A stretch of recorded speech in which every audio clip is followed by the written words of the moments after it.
babalik sa kanila ang ginawa nila sa'yo. Kung may ginawa silang masama, kung may ginawa silang hindi mo gusto at grabe ang naging epekto sa'yo at nadamay ang ibang tao, hindi iisa ang araw. Babaliktad at babaliktad ang oras na ginawa nila sa'yo.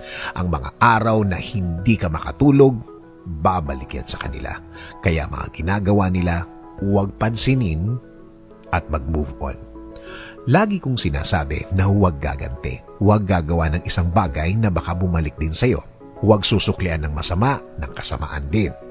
Baka kasi hindi mo makontrol ang sarili mo at baka may masaktan ka din nang hindi mo sinasadya.